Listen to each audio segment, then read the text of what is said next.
नमस्कार दोस्तों, कैसे हैं आप। उम्मीद करता हूं कि आप सब ठीक होंगे। मैं भी यहाँ पे ठीक हूँ। सुबह के अभी 8:30 बज रहे हैं। मेरा आज का नया ब्लॉग शुरू हो रहा है, तो स्वागत है आपका मेरे नए ब्लॉग में, रावत फैमिली ब्लॉग में। तो आज का मेरा जो दिन जाएगा, अभी सवेरे के 8:30 बज रहे हैं, तो आज सुबह मैं सवेरे सवेरे योगा करता हूँ यहाँ पे, जहाँ पे मैं खड़ा हूँ। यहाँ पे थोड़ी सी जगह है पर योगा हो जाता है यहाँ पे। तो आज का मैं आपको दिखाऊंगा कि मैं क्या क्या योगा करता हूँ। देखिए दोस्तों, पहला मेरा आसन होता है ताड़ासन। ताड़ासन योगासन में सबसे बेस्ट माना जाता है। सवेरे उठ के पंजों को भी ऊपर उठाना है, पंजों के बाहर खड़े होना है, हाथ को पूरा यूँ खोलना है, पेट को भी ऊपर को तानना है। इसी को ताड़ासन के नाम से जाना जाता है। ये आपके वेट लॉस बहुत जल्दी करता है। ये कम से कम 10 बारी करना है। जब ऊपर आपने ताड़ासन किया है तो सांस रोक के रखनी है, फिर जब नीचे आना है तो सांस छोड़नी है। बस यही क्रिया बार बार आपको दोहरानी है। फिर इसी आसन में आप एक ये आसन भी ऐड कर सकते हैं। पूरा ऊपर को जाना है, पूरा तरह से ताड़ासन करते हैं और गर्दन पीछे को करनी है। इसमें बैलेंस नहीं बनता है। शुरू में आपका बैलेंस नहीं बनेगा। इसमें पूरी गर्दन पीछे ले जानी है, जितना आप ले जा सकते हैं। और इसमें सांस आराम से लेते रहना है, जैसे नॉर्मल सांस लेते हैं। ये देखिए पूरा बैलेंस बना हुआ है। शुरू में बैलेंस नहीं बनता है, बहुत मुश्किल होता है बनाना। मेरे को तो आदत है, मेरा बन जाता है। इसके लिए आप सहारा भी ले सकते हैं किसी भी चीज़ का, ठीक है। ये भी कम से कम आपको 2-3 बारी या 5 बारी। इसके बाद एक और आसन है, पूरा इसको ताड़ासन की तरह पैर खोल लेने हैं। पैर आपको मेरे दिख नहीं रहे होंगे, पैर आपको खोल लेने हैं यूँ, और एक तरफ झुकना है यूँ करके। और जो चेहरा रहेगा ऊपर की तरफ देखना है, छत की तरफ। कम से कम 10 सेकंड आपको यहाँ पे होल्ड करना है, सांस चलती रहेगी। फिर सीधे हो जाना है। तो यही क्रिया ऐसे यहाँ पे दोहरानी है। देख ऊपर को छत में।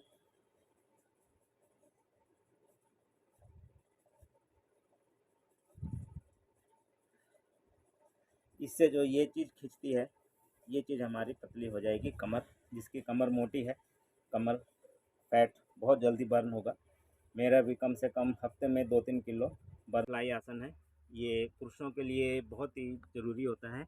जिनको प्रोस्टेट की दिक्कत ना आए तो ये बहुत ज़रूरी है। जिनको प्रोस्टेट की प्रॉब्लम है, इसको ये आसन करें, बटरफ्लाई आसन। प्रोस्टेट की दिक्कत धीरे धीरे कम हो जाएगी। अगर प्रोस्टेट की ना, आप सोच रहे हैं कि ना आए प्रोस्टेट की दिक्कत, तो आप ये आसन करोगे तो आपको प्रोस्टेट की कभी दिक्कत ही नहीं आएगी। प्रोस्टेट जिनका बढ़ जाता है, इसका ऑपरेशन के अलावा कोई इलाज नहीं है। तो आप ये बटरफ्लाई आसन करिए, आपका प्रोस्टेट नॉर्मल रहेगा, बढ़ेगा ही नहीं। यूरिन जिनका कम आता है, धीरे धीरे रुक रुक के आता है, तो ये उसकी समस्या को दूर करता है। और अगर इससे अगर कोई कर सके तो ये नाक को अपने ये पैर के अंगूठे में लगाने की कोशिश करें। एकदम से नहीं होगा, धीरे धीरे होगा। जितना हो सकता है, जिसको इतना हो सकता है पहले दिन इतना करें। ज़बरदस्ती ना करें, किसी भी चीज़ के साथ कभी ज़बरदस्ती ना करें। आराम से यूँ लगाएं नाक, यहाँ पे थोड़ा होल्ड रखें।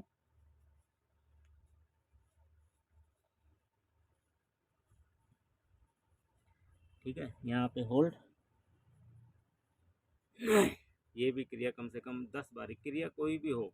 शुरू में तो चलो 5 हो गया, 6 हो गया, पर कम से कम 10 बारी तो दोहरानी पड़ती है एक क्रिया, तब जाके उसमें थोड़ा फ़ायदा मिलता है। एक उसके बाद आप पैर खोल के बैठ सकते हैं यूँ करके, जितना आप खोल सकते हैं, ज़रूरी नहीं कि इतना। मैं भी काफ़ी टाइम से कर रहा हूँ, तो अभी मैं पूरी नहीं खोल पा रहा हूँ, फिर भी मैंने इतनी खोल ली है। तो यहाँ पे स्टिफनेस शरीर में कहीं पे भी नहीं होनी चाहिए, अकड़न कहीं पे भी नहीं होनी चाहिए। यहाँ पे सॉफ्ट, हमेशा मुलायम, मतलब सॉफ्ट होना चाहिए। अकड़न कहीं पे भी नहीं होनी चाहिए, स्टिफनेस नहीं होनी चाहिए शरीर में। स्टिफनेस जहाँ पे होगी, मांसपेशियों में खिंचाव आएगा, मांसपेशियों में दर्द होगा। तो आप ये हाथ ज़मीन में रखिए, ठीक है। ज़मीन में रखने के बाद ये कोहनी आपने ज़मीन में टिकानी है जितना हो सकता है। पहले तो आप झुक नहीं पाओगे, मैं तो थोड़ा थोड़ा झुक ले रहा हूँ। कोहनी भी टिकानी बहुत मुश्किल होती है। ये चीज़ हमारी, ये जो जोड़ हैं ये नीचे ही टिके रहने चाहिए, उठने नहीं चाहिए, ठीक है। ये देखिए कोहनी अभी टिक रही है, थोड़ा सा पेन हो रहा है, काफ़ी टाइम से मैंने किया नहीं है ये देखिए कोहनी अब मेरी टिक गई है। बहुत मुश्किल होती है कोहनी टेकनी भी। जो अभी पहली बार कर रहा है वो ऐसे ही शुरू करे। उसके बाद हो सके तो ये जो नाक है ये ज़मीन में लगाना है। ये अभी मेरे से नहीं हो पाएगा क्योंकि मैंने 2-3 महीने से छोड़ रखा था ये आसन। तो धीरे धीरे कितना जाता है नहीं जाएगा, फिर भी ये काफ़ी चले गया है। धीरे धीरे करना है, जोर नहीं पाना है। यहाँ पे बहुत जोर पड़ता है इन चीज़ों में।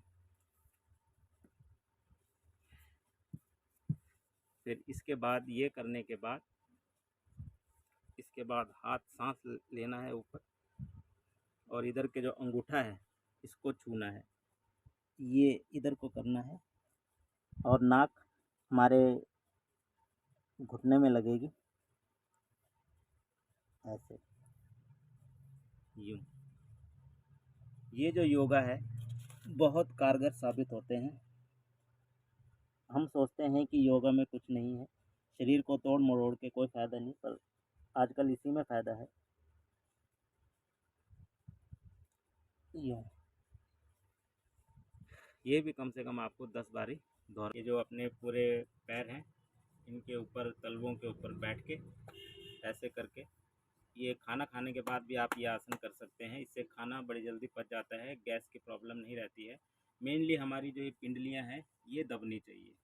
पिंडलियाँ अगर हमारी मुलायम हैं तो समझो हमें पेट की कोई दिक्कत नहीं है। अगर पेट की दिक्कत है तो पिंडलियाँ भी टाइट हो जाती हैं। तो इनको हमने सॉफ्ट रखना है, पिंडलियों को, इसको टाइट नहीं रखना है। ये सॉफ्ट होनी चाहिए हमेशा। तो इससे पिंडलियों में जोर पड़ता है, दबाव पड़ता है, तो हमारी गैस पास होती है, गैस की कोई दिक्कत नहीं रहती है। तो हमने इसमें पहला आसन तो ताड़ासन जैसे किया था खड़े होकर, ये बैठ के करना है। वही सांस ऊपर लेनी है। ये भी कम से कम 5 बारी करना है हमने। शुरू शुरू में 5 बारी, कम से कम 5 बारी। ये होता है कि हमारे ये चीज़ लीवर, किडनी, लीवर के लिए, किडनी के लिए और हार्ट के लिए ये सबसे बेस्ट है ये।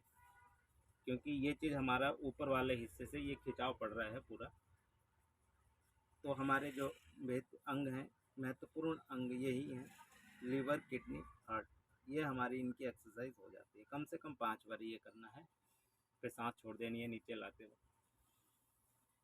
सांस लेनी है। सांसों का बहुत ध्यान रखना है इसमें। तो सांस रोक देनी है जितना रोक सकते हैं, 5 सेकंड, 10 सेकंड। उसके बाद छोड़ देनी है इस सांस को। कम से कम 10 बारी करना है। 10 बारी करने के बाद इसके बाद अगला आसन में आता है, यूं पीछे को जाना है, ये आसन करना है जितना आप हाथ को खोल सकें ये, और ये जो माथा है ज़मीन में लगाना है।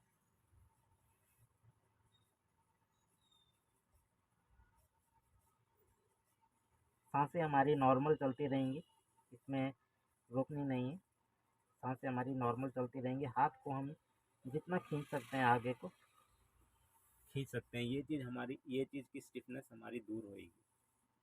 स्टिफनेस शरीर में कहीं भी नहीं होनी चाहिए, अकड़न कहीं पे भी नहीं होनी चाहिए। अगर माना कहीं पे भी हमारे शरीर में अकड़न है, ऐसे नहीं कर पा रहे हैं, तो समझो गलत है, मांसपेशियों में खिंचाव आएगा। ये भी हमने 5 बार, कम से कम 5 बार करना है। जब हमने पीछे जाना है तो सांस लेनी है। सांस लेने के लिए हम पीछे जा रहे हैं, फिर सांस छोड़ते हुए नीचे आएंगे, यूँ।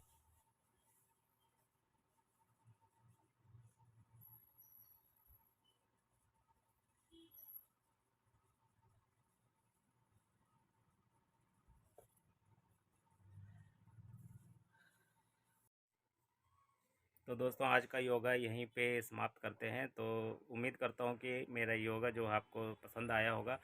तो आप लोग भी योगा ज़रूर करिए, एक्सरसाइज ज़रूर करिए, क्योंकि एक्सरसाइज शरीर के लिए बहुत ज़रूरी है। वो ज़रूर करिए एक्सरसाइज। सो गाइस अभी मैं छत में आया हूँ। पहले नीचे योगा कर रहा था थोड़ी देर, आधा पौना घंटा। उसके बाद छत में आया हूँ खाना खाने के लिए। अभी नीचे जाऊँगा। अभी छत में मैं टंकी देखने आया था, मोटर चलाई हुई थी। हेलो दोस्तों, तो आपको मेरा योगा वाला ब्लॉग कैसा लगा तो ये मुझे ज़रूर बताइएगा, और योगा और एक्सरसाइज ज़रूर करते रहिएगा। आपके जीवन में खुशियाँ रहें। आज का ब्लॉग यहीं पे समाप्त करते हैं। तो दोस्तों नमस्कार, अलविदा लेते हैं आपसे।